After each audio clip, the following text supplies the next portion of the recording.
Good evening, everybody, and welcome. I'm Beatrice Merrick. I'm Chief Executive of Early Education and Chair of the Early Years Coalition. And it's a great pleasure to welcome you tonight to the launch event for the second edition of Birth to Five Matters. And I just want to start with a really important reassurance that we are definitely aiming to finish before 8 o'clock. So those of you who have a major sporting event to go and watch, we will absolutely do our best to make sure that you don't miss any of today.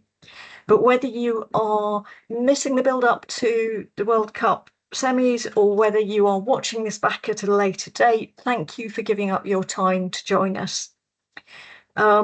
5 years, 3.5 months ago, we launched the first edition of Birth to Five Matters, guidance by the sector for the sector, and we are so delighted at the way that it has been wholeheartedly adopted by the sector. So thank you all for your support and endorsement. It really means a lot, and it validates our collective belief as the Early Years Coalition in the principled and value-based approach to early years pedagogy that underpins Birth to Five. That's something that early education is all about, and so leading this project has been a real priority for us. And along with other coalition members, we're all membership organisations, and I'll give you the, there we go, you can see all the coalition members there. All of us are committed to principled, evidence-based approaches to early years pedagogy. And if you're not involved with one or all of us, please do get involved, because we're here to support you as practitioners.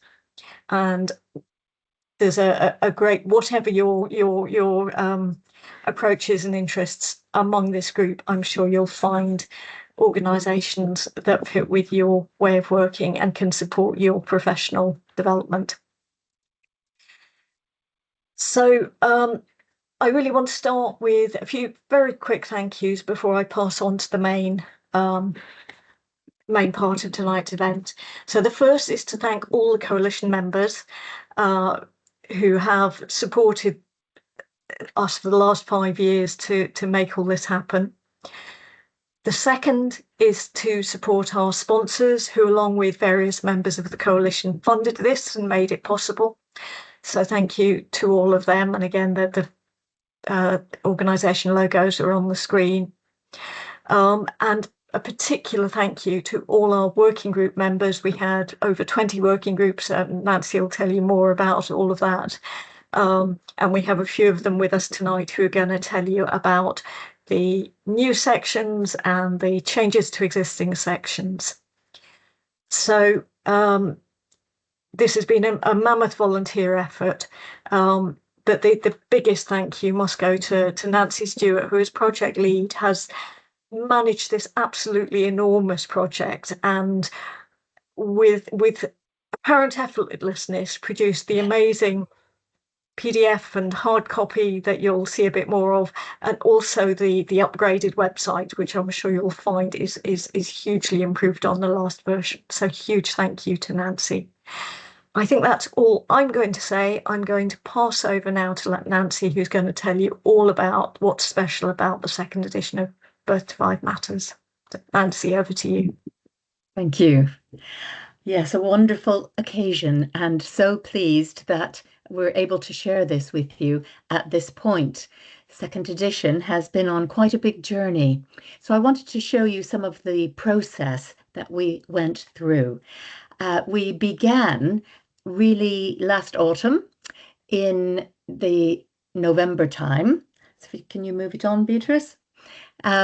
We started out with one online survey because we were very clear we wanted to remain by the sector and for the sector. So we needed to know what people who are currently working with young children and families and using materials felt they needed and would value. So online survey asking, for those of you who already use Birth to Five Matters, how do you use it? What is it valuable for you? What works? And where could we make tweaks? And also, what about the gaps? So we had a good response to that. We need Beatrice again to click our slide here. Where's she gone? We had over 1,300 people responding from across all types of settings, and also education, higher education, and right the way through. And the response was really encouraging. They told us that basically they really, really value Birth to Five and use it, yes, for training, for setting improvement, also day to day, which is a really core purpose, that it's practical for people to pick it up and have some support for what they're thinking about and planning for children daily. We also were told, don't change it very much. Yes, things can be made better, but don't make us feel that we're losing something that we've become familiar with. So the guidance from our point of view was change it as little as possible and be sure that every change that we made was for a recognized reason, more clarity, reflecting new research, people telling us they needed it, etc. We suggested some new areas, which are some of the ones that people will be sharing with you this evening. Some new topics like the digital pedagogy and sustainability, etc. And people said, yes, those would be useful, but also across all areas. And we had hundreds of very detailed comments about things people would like to see across all of the areas. So the next step was recruiting and getting very busy with the working groups. We had 23 specialist working groups.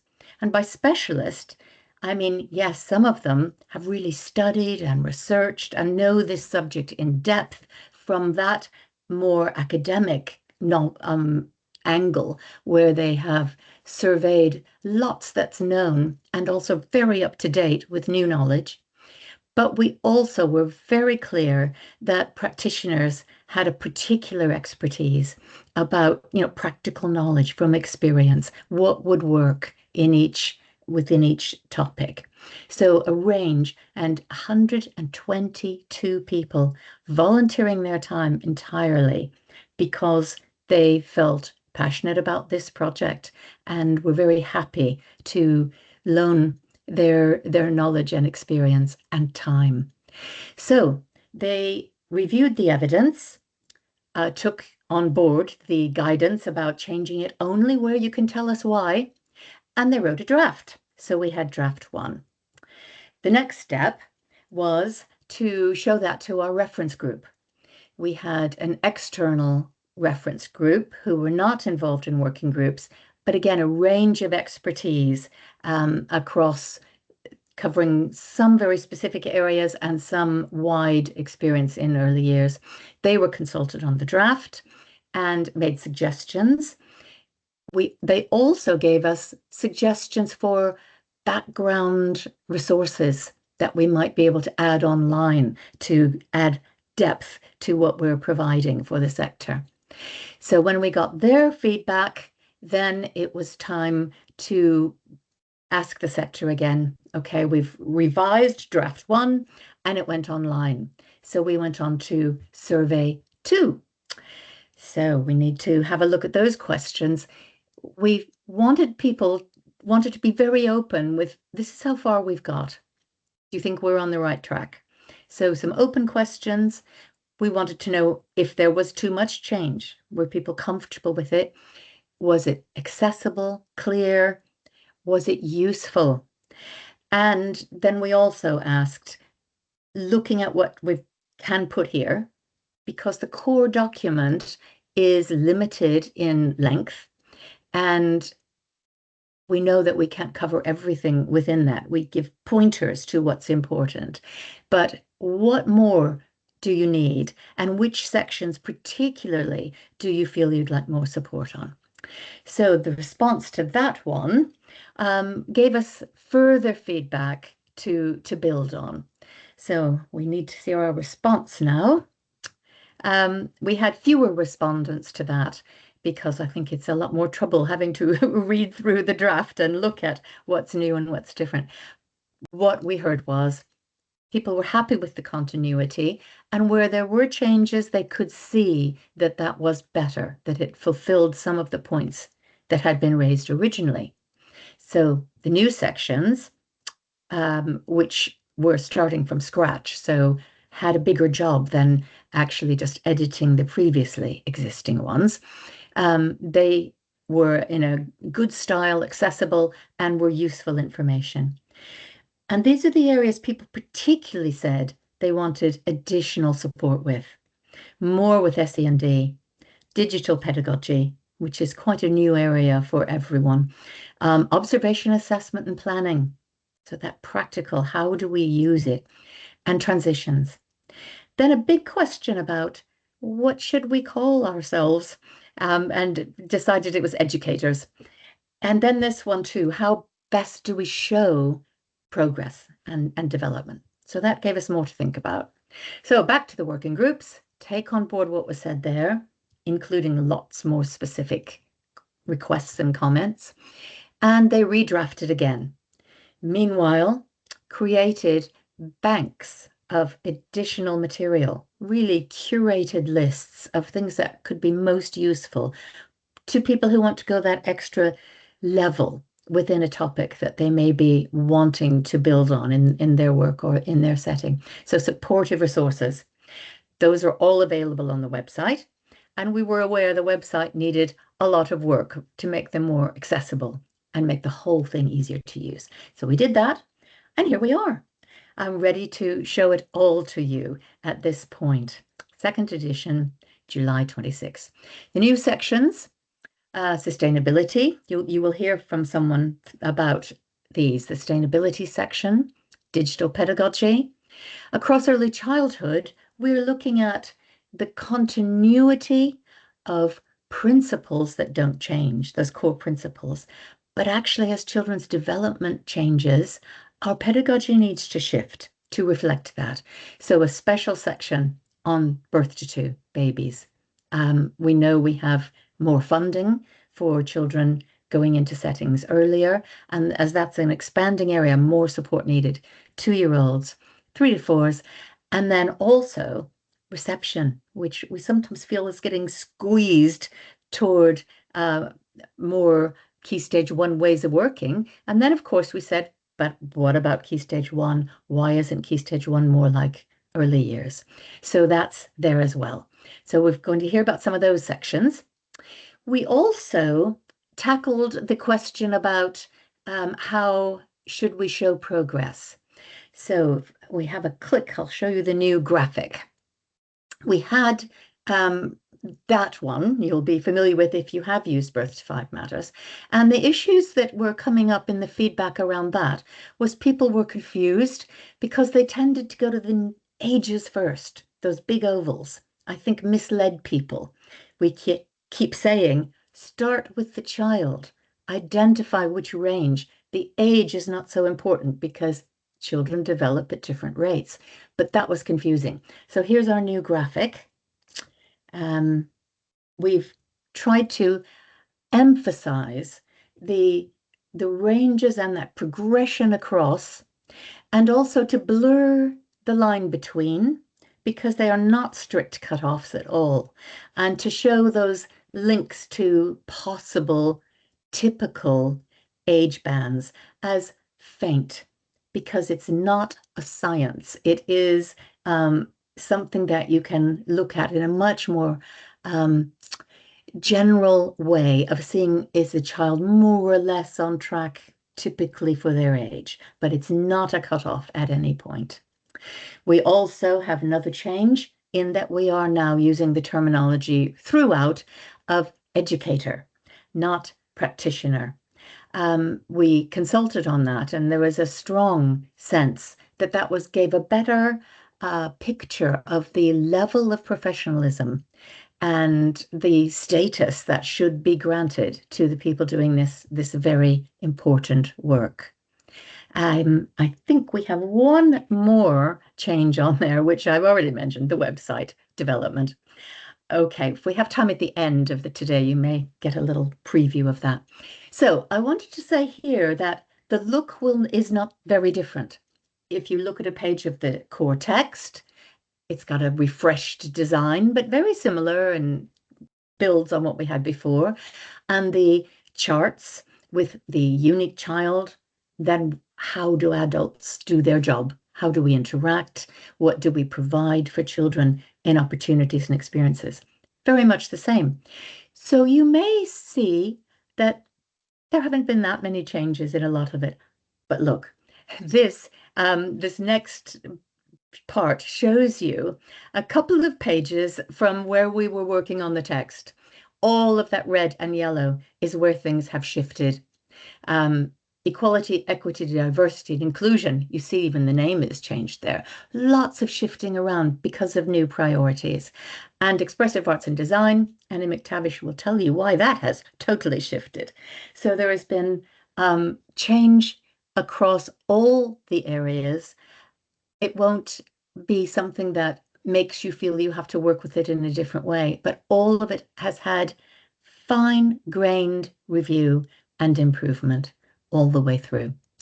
So I'm very much looking forward to letting you hear from some of the people who did that very fine-grained work to bring you these excellent improvements. Thank you.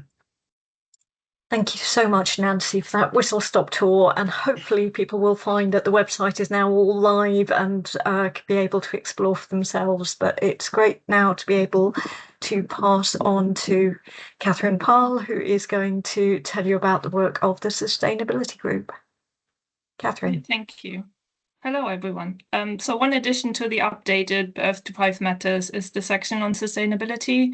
And we, as the Sustainability Working Group, have spent the last couple of months thinking carefully about what sustainability really means in early childhood.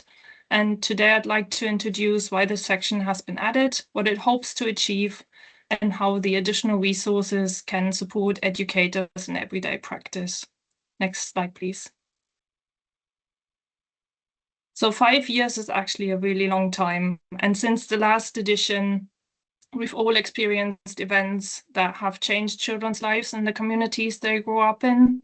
So many children are already noticing flooding, extreme weather, pollution, loss of wildlife, and conversations at home about climate change.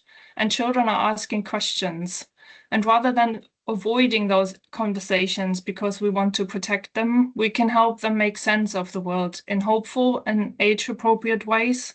And so the Birth to 5 Matters now gives educators confidence to respond to those conversations. Next slide, please.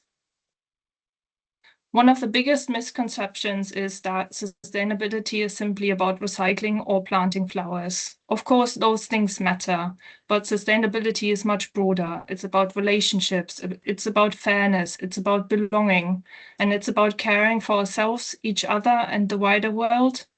And in many ways, sustainability has always been part of excellent early years practice. The work of Fröbel, Montessori, and many others recognized children's deep relationship with nature and community and responsibility. And more recently, researchers such as Diane Boyd, Nicola Kemp, and Jen Georgeson, who have been part of this working group, have helped bring these ideas in contemporary early childhood practice. And this section now reconnects those foundations while recognizing the challenges we face today. Next slide, please. The guidance encourages everyday opportunities, helping children notice, ask questions, solve problems, care for living things, work together, and make choices. And importantly, it recognizes that sustainability should be presented in ways that leave children feeling hopeful rather than overwhelmed. Children need opportunities to see that their actions make a difference, however small, and those everyday experiences build agency and confidence. The guidance also reminds us that sustainability is woven through EYFS principles and across every area of learning rather than sitting as an additional subject. Next slide, please. Alongside the guidance, we've put together a substantial collection of supporting resources. They include case studies, planning ideas, climate action examples, outdoor learning materials, and professional development that educators can use individually or as part of in-house training. The aim is to make sustainability feel achievable and relevant to everyday practice. Next slide, please. And perhaps the most important message is that sustainability isn't another initiative. It isn't a box to tick. It's a thread that runs through the whole Birth to 5 Matters. It influences how we think about environments, relationships, children's rights, learning, communities, and ultimately hope. The section captures this perfectly. Children need to be curious, flexible, critical, and creative, but so do we adults. If we model those qualities ourselves, we have children develop the confidence and optimism they need to shape a more sustainable future. Thank you.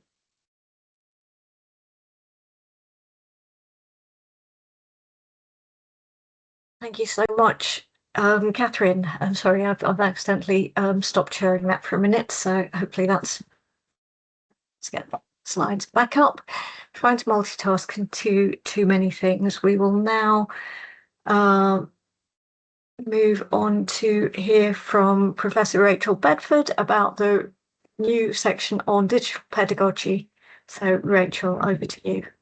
Thank you. Thanks so much for having me to talk today. I'm really excited to tell you about this new section, which I chaired the working group for with this fantastic group of experts in early years and in digital technology. Next slide, please. Thanks. So we started thinking about what does digital technology encompass? And it's a really broad range of things, from interactive whiteboards through to coding robots and digital microscopes. And the first kind of key point we wanted to get across is that it's really important to be led by what the child will learn and experience when using digital technology. And I really love this example of the digital microscope, where the child's able to see something that they wouldn't otherwise be able to see with their eye alone. And so the added benefit there is really clear. Next slide, please. So as well as the benefits, we also need to think about what might this digital experience be replacing. So here in this example, if we think about a child alone on a tablet doing a block building task and how that would compare to building a tower with real blocks and other children. So when thinking about what skills or experiences they might be missing out on when building with the real blocks and other children, they're developing social interaction, taking turns, practice, manipulating real objects and how that feels in their hand and fine motor skills, and probably building some frustration tolerance when the tower falls over. Next slide, please. Thanks. So it's also really important to think about when to use the technology as well as the device itself. So some of the things which we've incorporated in this section are suggestions to avoid using digital tools during a transition, because we know from the evidence that it can make it harder for children to switch to a new task. Also, when recording for children's learning journals, making sure that taking a photograph doesn't interrupt a moment of social interaction or of the child in focus play. And also to avoid screen use in particular near nap times or towards the end of the day. So some of my own research, as well as others, has shown that screen use can interrupt sleep quality even in young toddlers. Next slide, please. So the adult's role is really important. It's really important in helping children to translate what's on the device or the technology into their everyday lives. And so one of the key points we wanted to make is that technology should never be used to replace adult interaction. So during rhyme time, for example, rhyme shouldn't be put just on a screen. It's really important that it doesn't replace that interactive social process with an adult. Adults are really important as well for scaffolding children's thinking and learning from devices. And this can be done through open-ended questions, like here with the lions, they might say, oh, I wonder what this lion is thinking. And then adults are obviously important from safety perspective in terms of monitoring hazards, both physical things like batteries, but also ensuring no access to inappropriate content online. Next slide, please. So this is something which I've heard talked about a lot more over recent months, which is great because there's a growing awareness that the quality of the digital experience is really important. And we know that the impact that technology has on children depends on how it's used, when it's used, and who it's used with. And so early years educators can use what they know about child development and map that into digital experiences, thinking about what does this experience provide and how is the child driving the activity rather than just being a passive recipient, for example. Next slide, please. So inclusion and diversity and access for all children are paramount. And so when we're thinking about SEND, these devices can provide critical communication tools, but also much more broadly in terms of inclusivity. You might want to record a message in a child's home language, for example, to maximize the use of technology for inclusion. Next slide, please. So this is the last point about partnership with families. So technology can offer a way to really bring a child's home life into the setting through things like video chat with the pet or photos of a family holiday. But also practitioners play this really key pivotal role in kind of communicating about digital tech and maybe positive ways it can be used to promote social interaction. And by modelling intentional use of technology can really set the foundations to ensure that children's digital use and families seeing digital use is as a tool for learning and for social interaction. Thanks. Thank you so much, Rachael. That was great. I'm really sorry, we're having technical issues trying to get Julia Manning-Morton on screen to present this next section. So I'm going to skip through and see part of the reason I keep accidentally doing the wrong thing in the background is because I'm trying to flick between screens to try and get Julia on screen. So I'm going to flip ahead to Viki.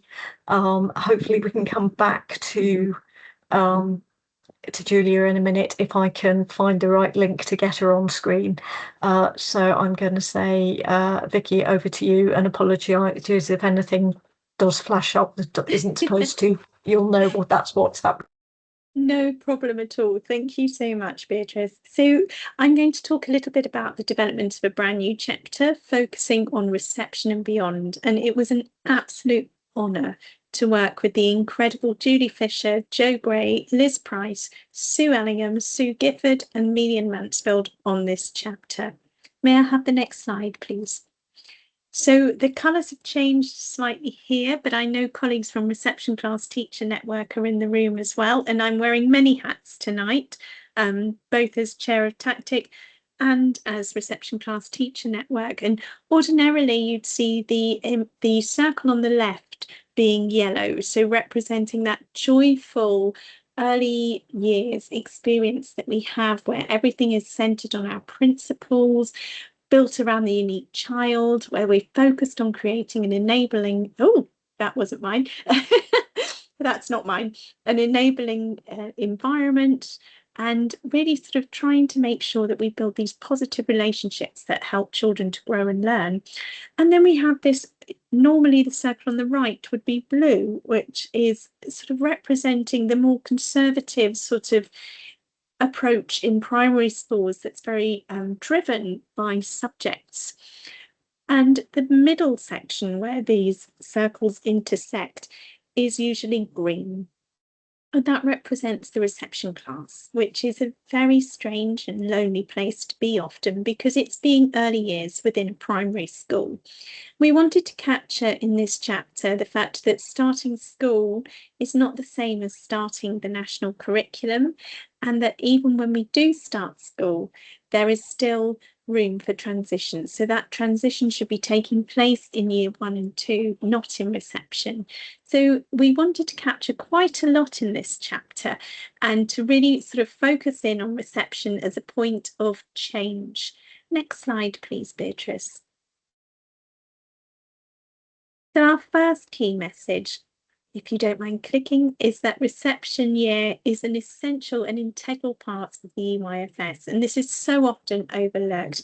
If you could click again, please, a key message within this chapter. Oh, missed one there. Yeah, so the key message here is that our school leaders have a really crucial role to play in safeguarding the well-being and development of children in the reception year by ensuring that practice in reception classes continues to align with the statutory framework for the EYFS, and that all staff working in reception understand the importance of play-based pedagogy.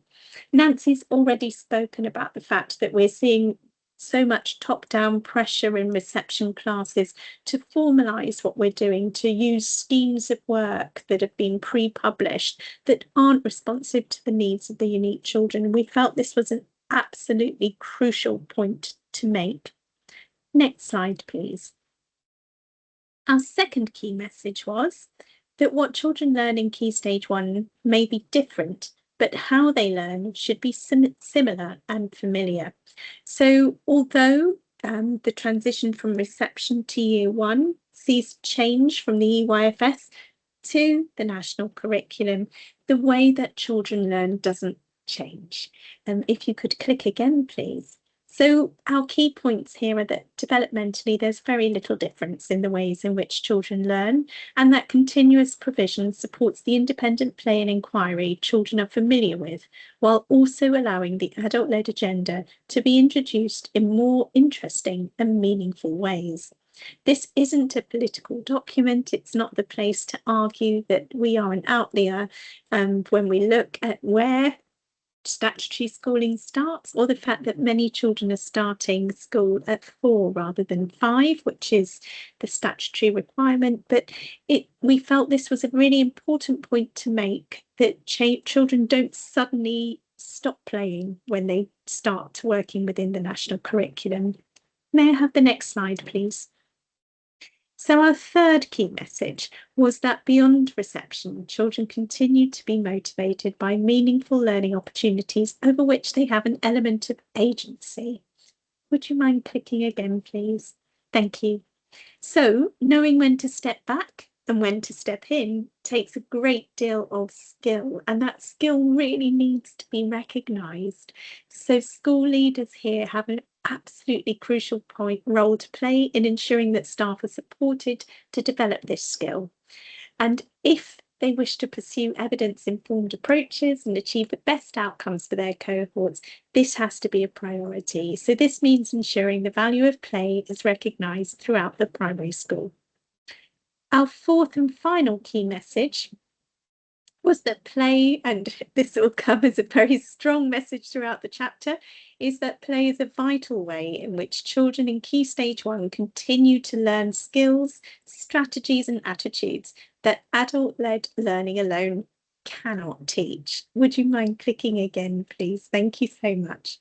So at a developmentally appropriate point, we acknowledge that adult-led experiences that teach specific skills and knowledge do play an important role in children's learning. However, those experiences alone cannot provide the depth of learning that occurs through well-planned, purposeful play.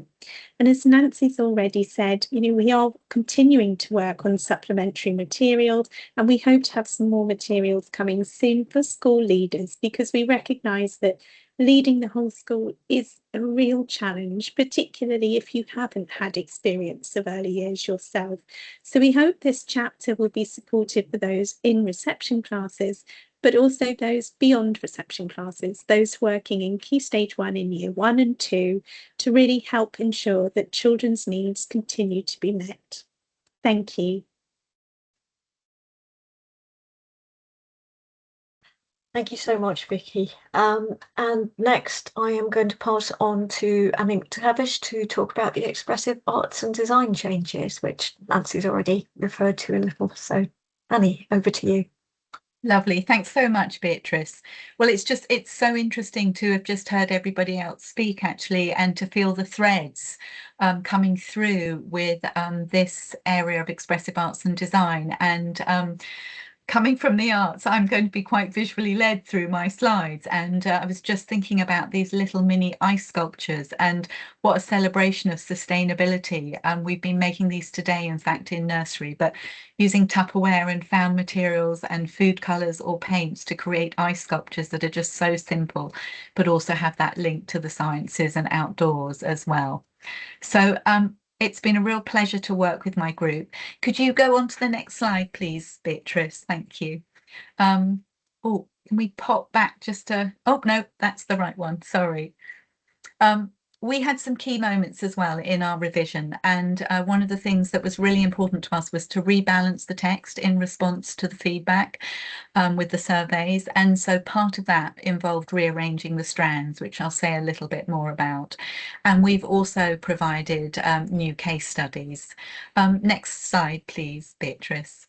I was really delighted to work with the team that I worked with, and so I had the pleasure of working with Dr. Kathy Ring, with Nicola Burke, with Nicola Wallace, who brings experience from museums, also working with Rachael Gillett, who's a head teacher across 2 big nursery schools, Belinda Goodman, who's a teacher and has an arts specialism, and we also had really helpful feedback and comments from Jasmine Pash, who is a movement specialist on our sections around dance and movement, and also Honey Carr, who is a very experienced childminder, who not only shared some feedback but also provided a really helpful case study for us.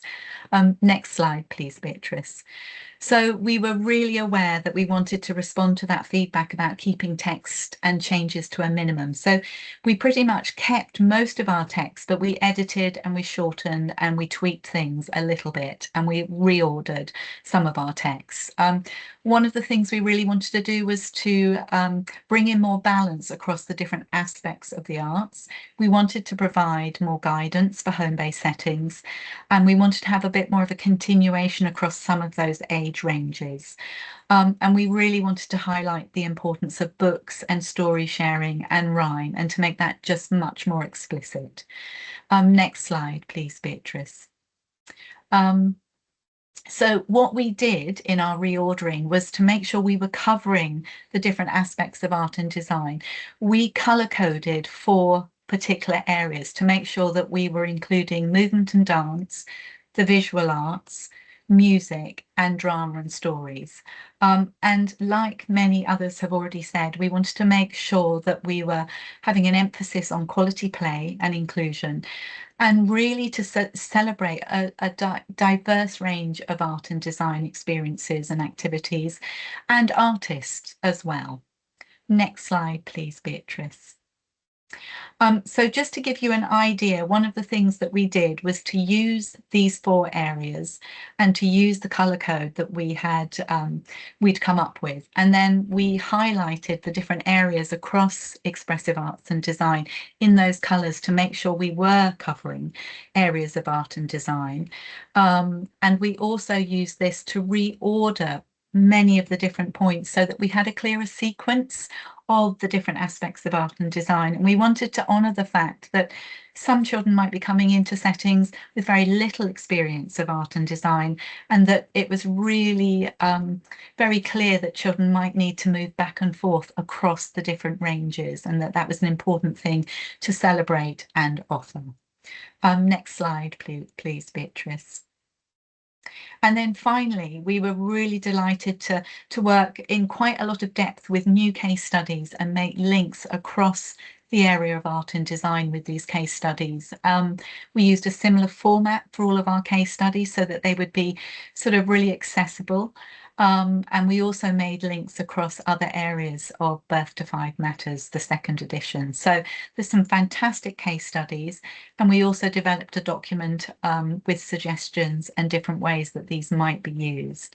And we hope also to add some more resources as we go along to support educators with training and ways that you might use the materials. So thank you very much.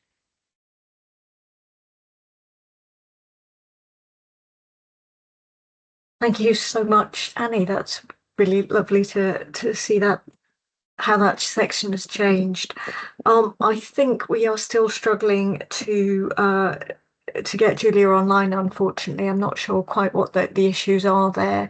But we do have, so Liz Pemberton, who was part of the Equality, Equity, Diversity and Inclusion group, isn't able to be with us, but she has sent a video, which hopefully, actually I may need to just quickly, I will stop sharing and reshare just to make sure that we have the sound turned on, which otherwise I think,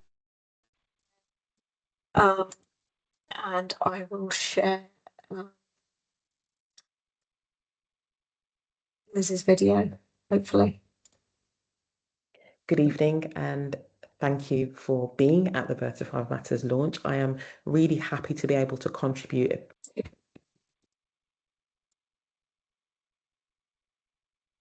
pre-recorded presentation. I'm sorry that I can't be there live and direct, but I am in the throes of motherhood at the moment with a preschooler who I am hopefully by now, he's asleep, but he may not be. I didn't want to take that risk. So I'm really happy to be able to contribute this. My name is Liz Pemberton.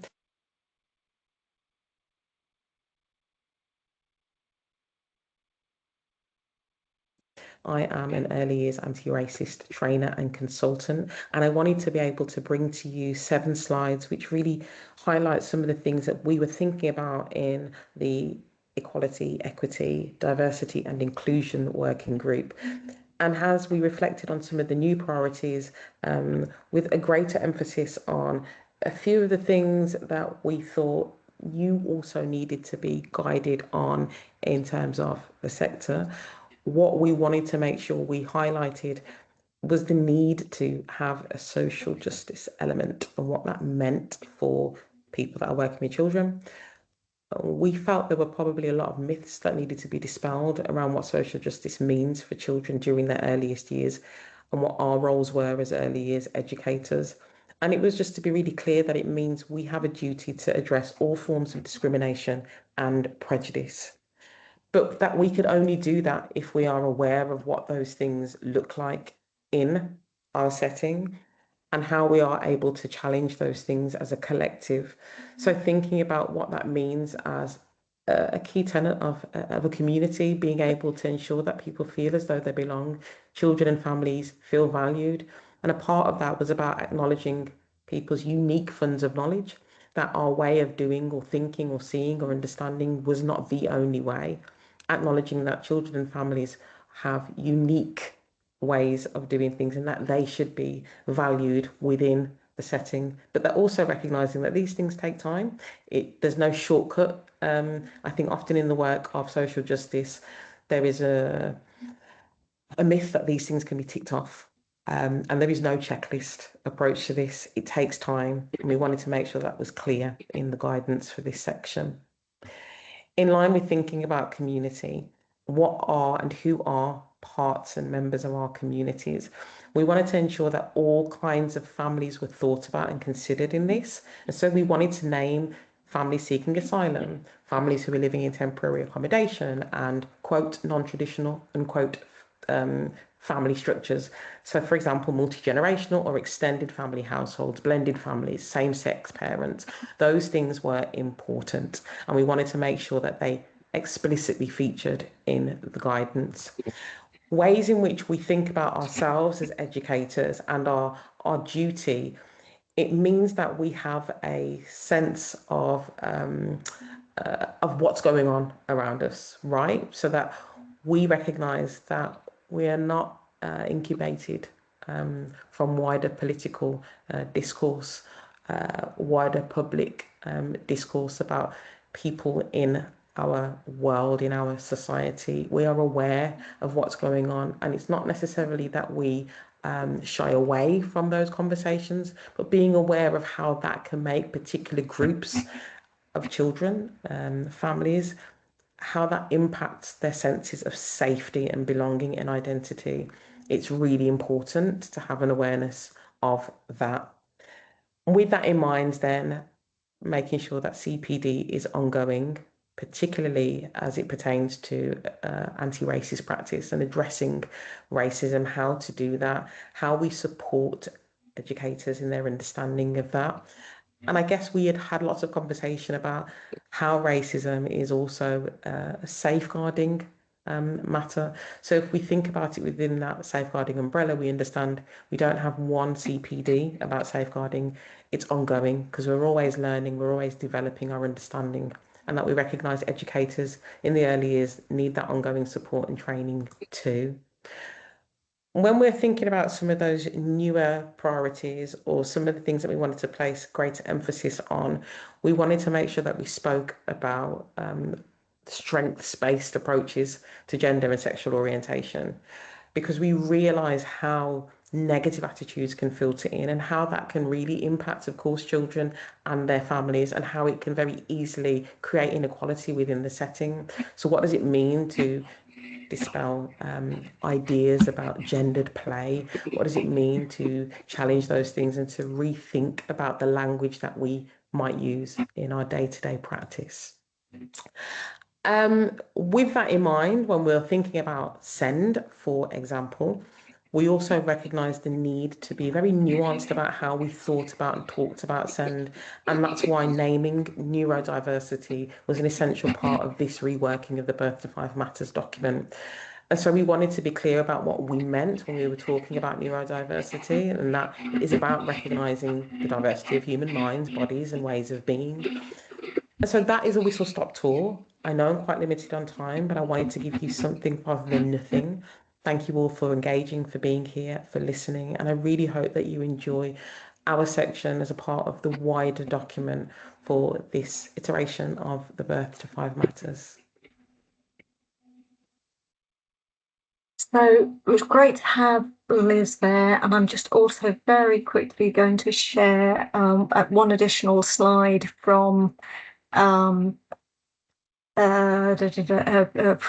Kerry Murphy, also from the Equality, Equity, Diversity and Inclusion group. We haven't got Kerry here to speak to that, but I will just share that. So hopefully you've got a moment to read it. And I'm really pleased that we have now got Julia on with us. I think we haven't got her visible, but I will just, no, we have got her visible, fine, hopefully.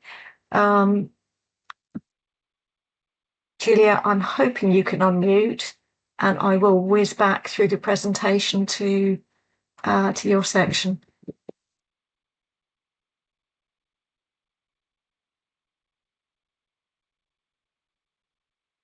Thank you, Beatrice. And yes. You can all hear me okay, yeah? So what a relief. Technology, isn't it wonderful when it works and not when it doesn't? Anyway, thank you very much for inviting me to present this. I'm honoured to present the new sections on babies and toddlers and on 2-year-olds on behalf of my colleagues in the working group. Next slide, please. Tricia Johnson, Jo Josephidou, Kayla Halls, and Anna Allen in particular, whose current practice experience was invaluable to our discussions, and who hopes that our work will inspire other Birth to 3 educators to keep developing their practice. So as people who are totally committed to the well-being of 0 to 2-year-olds, we all very much appreciated the opportunity to develop a greater focus on this age group in the revised Birth to 5 Matters in response to the feedback from the sector. For too long, the care, play, development and learning of our youngest children has been an afterthought in pedagogical guidance, and yet we know from research that a child's experiences in those first 1001 days are fundamentally important to their development, their later physical and mental health, and overall well-being. We also know that the amazing complexity of development in those first years cannot possibly be adequately covered in 1,000 words. So in the new sections on 0 to 2-year-olds and 2-year-olds, we have highlighted what we and research suggests are the crucial aspects that educators need to think about. That is, that babies and toddlers are unique individuals who are people in their own right. They are social beings who develop meaningful communicative relationships with adults and other children from birth, and who thrive in responsive, loving relationships with a key person, nurturing relationships that build a foundation for a strong sense of self as a competent and confident person. And they are curious, physical and sensory explorers, thinkers and learners. Next slide, please. This means that they need educators who know them well, respect their individual development, and value them for who they are in the present.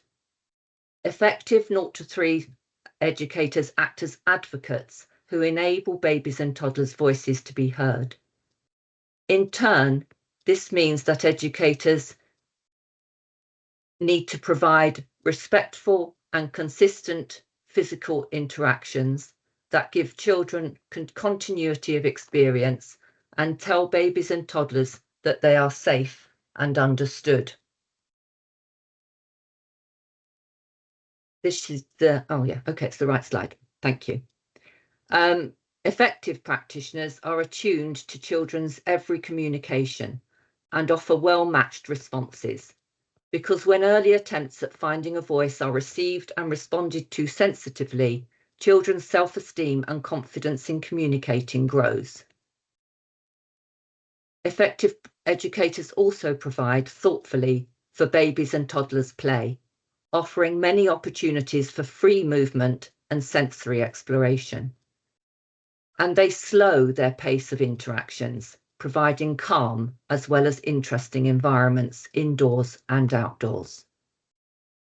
Next slide, please. And of course, each of these points are equally relevant for 2-year-olds, who we need to recognise as being at a unique point in their lives. They are not just more boisterous babies, nor are they immature 3-year-olds. They are too, and growing and developing a whole range of abilities rapidly and uniquely. Most importantly, they are being and becoming themselves, exploring being an autonomous person whose body is at the centre of their experience. They are playing to move and moving to play. Also, their intense and immediate emotional processing means that they can be on a bit of an emotional and social roller coaster. So although they enjoy the company of other children, their ability to understand others' needs can fluctuate. And when this is combined with their emergent social understanding and language, this can make prolonged social engagement challenging for them. Next slide, please. This means that 2-year-olds need quiet spaces to retreat to and predictable but flexible routines that help them to manage being part of a community. Most of all, 2-year-olds thrive on attuned, empathetic relationships with their key person and other adults who support their play but don't over-interfere, allowing them to be confident in their own abilities, but knowing that they can look for assistance when they need it. This, then, is important, demanding, and complex work, which requires more, better, and more in-depth training. So we hope that the inclusion of these sections will encourage practitioners to use them as a jumping-off point for further study. We also hope that these sections go some way to celebrating the work of 0 to 3's educators, which is often not recognised sufficiently or often enough. Thank you very much.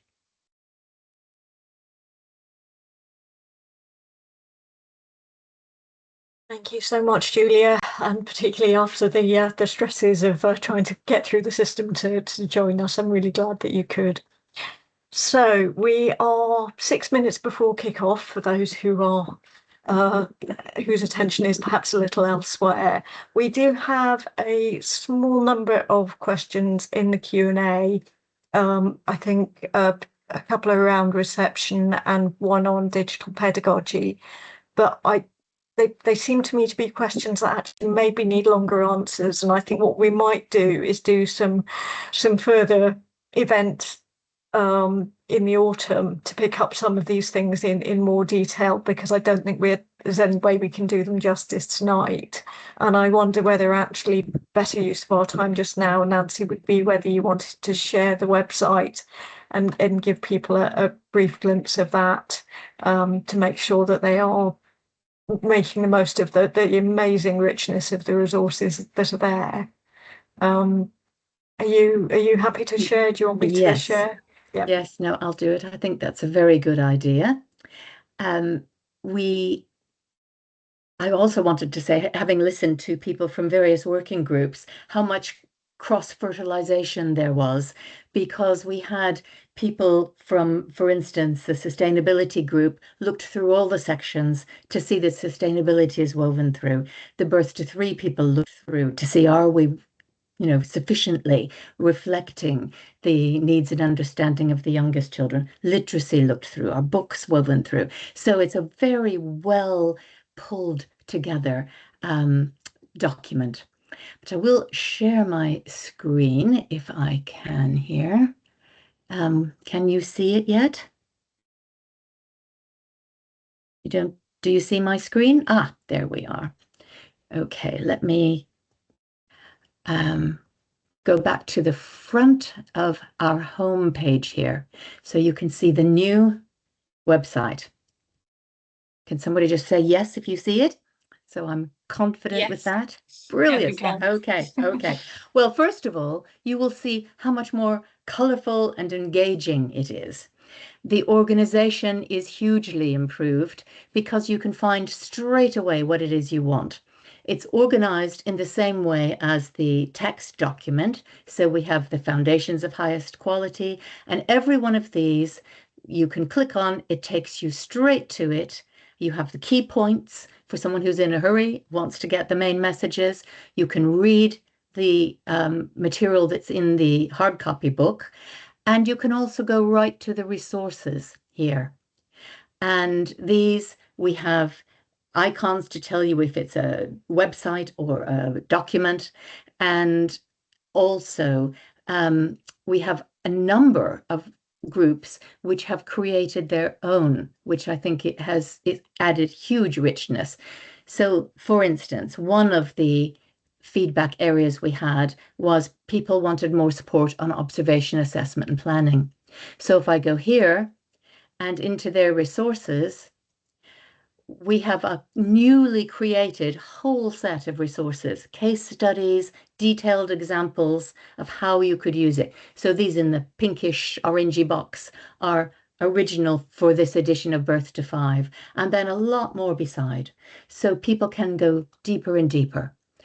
I want to show you the quick links here on the side on every page. If you want to get straight in to something to either open the PDF, there it is, if you prefer to use it in that sort of format. Or you could go to the quick links and go straight into the grids, the charts.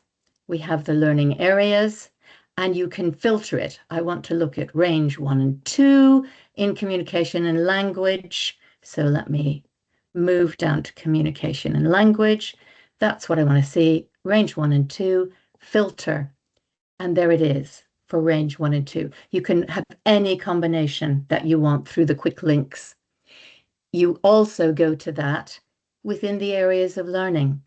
So if you, for instance, look in physical development, you have the overview of physical development that is in the document. You could look at all the physical development resources straight away, or you could I've lost the page for that. There it is. It suggests go to the areas of learning development, straight into physical development, if that's what you want to look at. So we're hoping that it's much more accessible. You can use it instead of the homepage visual look. If you wanted to, you can use the drop downs. You can go straight to those grids and charts. You can order or view the PDF, additional resources of the glossary, some articles, and the parents leaflet, which has been updated. Here's the text, but you can also download and print off a copy to share with parents, foldable A4, and background information about Birth to 5 matters.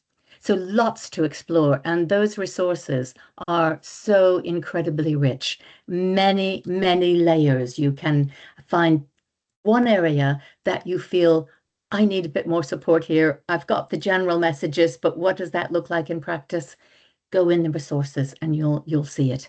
There's help for you to use it immediately.